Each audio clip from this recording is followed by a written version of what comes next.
What would you do if your so-called friend left you stranded in the freezing cold, then called the police when you were trying to leave? This story is next level toxic, and I believe it's something we all can learn from this situation. Check out this story. I took her outside, and as I came to grab her stuff because she was yelling at me, she put her hands on me. I never had someone touch me before. Good morning. This is a story time of a pick-me girl. And she's very well known in the YouTube and TikTok community. So let's talk about it. Let's talk about how this girl called the cops on me. Love it. So we're leaving the club and I realize we're not all fam. She sees these two guys and they're like, hey, you guys are cute. Let's go get food. And she's like, yeah, like, Kayla, can we go get food? And I was like, you know what? Sure, let's go get food. So we are walking to the car and then I see that there's two separate cars that they're getting in. And I'm like, I don't like that. And they're like, come on, let's get in the car.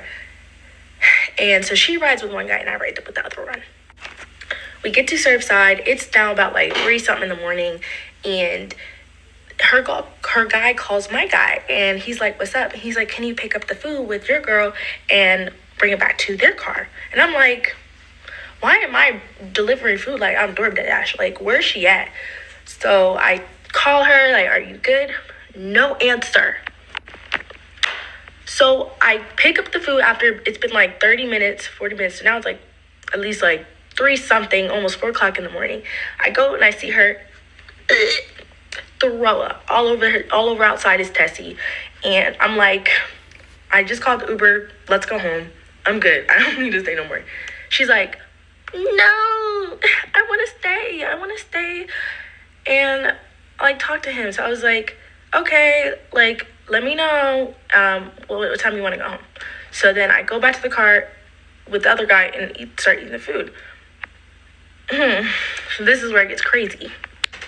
So he was like, why'd you cancel the Uber? And I was like, she said y'all can take us home. He's like, no, baby girl. I got to go to Virginia. And I'm like, oh, like, let me call her, like, and text her that you're not taking me home. Calling her, texting her. Let me show you guys the receipts. Clearly, she's not answering her phone. 30 minutes go by, and I'm, like, freaking out. Did he kidnap her? What's going on? I'm like, what is in the world's going on? How am I supposed to get home? I'm like, please call your friend. He calls a friend and like, oh, yeah, we're in Bowie. She doesn't live in Bowie. And I'm staying the night at her house because I live all the way in Bmore. Like, that's an hour and some drive. So I'm like, why are you in Bowie? What? So then I'm like, can you tell her to call me? She's like, hey, what's up, girl? Like, nothing is wrong. And I'm like, where are you at? How am I going to get home? She's like, don't worry about it. I'm like, what do you mean, don't worry about it? Like, I need to get home. She's like, call your Uber. I'm going to be there at the same time you get there. And I'm going to let us in. And I was like, okay. And she's like, and then worst case scenario, I can let you in the garage. But the garage is, I can't get inside still from the garage, so it's still cold. So I'm like, it's going to be 41 degrees. Please, I need you to be there. She's like, yeah. I get the Uber, and I go to her place, and I'm sitting outside in my dress, freezing. And I'm like, where you at? She's like, oh, yeah, he's not taking me home. I'm stuck in Bowie. I'll get an Uber.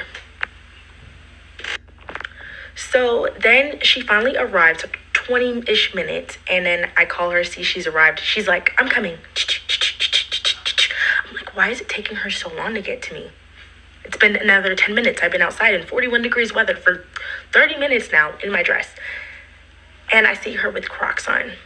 She didn't leave with Crocs. So now I'm like, mute, quiet. I'm not saying nothing because this girl got me effed up, right? How dare you leave me outside for 30 minutes waiting in the cold and then you decide to go to your apartment first and then get me? So I'm not saying nothing to this girl and she's getting pissed. She's like, why aren't you speaking to me? Why are you upset with me? I'm not saying nothing. I'm like, open your door. I'm about to leave. And then, so we get in her apartment. I'm putting my jacket straight on. I'm getting out of there. I don't feel safe around this girl no more. I'm going home. She's then like, how dare you freaking like say I'm a bad friend. I'm like, because you are. And I don't effing like that shit. And she's just like, don't cuss at me in my own house. Get out. And I was like, baby girl, I was already on my way out. I already had my jacket on. I'm getting out. I'm packing up. She's like, you're not going fast enough. I'm calling the cops. I said, call the cops. Go ahead. Go right ahead. I'm in the bathroom stuffing my stuff because I don't feel comfortable around this girl no more. She is crazy. She then comes to me and grabs my arm and puts a bruise on my arm. We'll insert photos here. So now I'm like, oh, she came and touched me and touching my stuff. Don't touch me. And I pushed her in the tub because it's like, now that's self-defense because you don't touch me. And then she's like, she touched me. She touched me. Huh? Now I'm like, I'm scared. I'm running out of there. That girl is insane. You guys might know her as Alexa Marie. The girl who does hair and who is on Ozempic. Yeah, that's her. She's not a girl's girl. She's a pick-me girl. And yeah, don't be her friend. Don't associate with someone who's willing to put a guy she just met over your own safety in your own life. Stay away. Okay, let's unpack this because there's so much to this story. First of all, being stranded in 41-degree weather while your so-called friend is off somewhere attending to some random guy is already a major red flag. Then when she finally shows up, she prioritizes herself again by going inside her house before she even let her friend in. Wicked. How do you even trust somebody like that? And then there's the confrontation. It's clear that this friendship was on rocky terms from the beginning, but calling the cops on someone who was literally just trying to leave, now that's next level toxic. Honestly, this story is a reminder to set boundaries and recognize when someone isn't valuing your safety or well-being. But what do you all think? Was this friend just inconsiderate, or was she deliberately crossing the line into dangerous behavior? Let me know in the comments because this one is messy.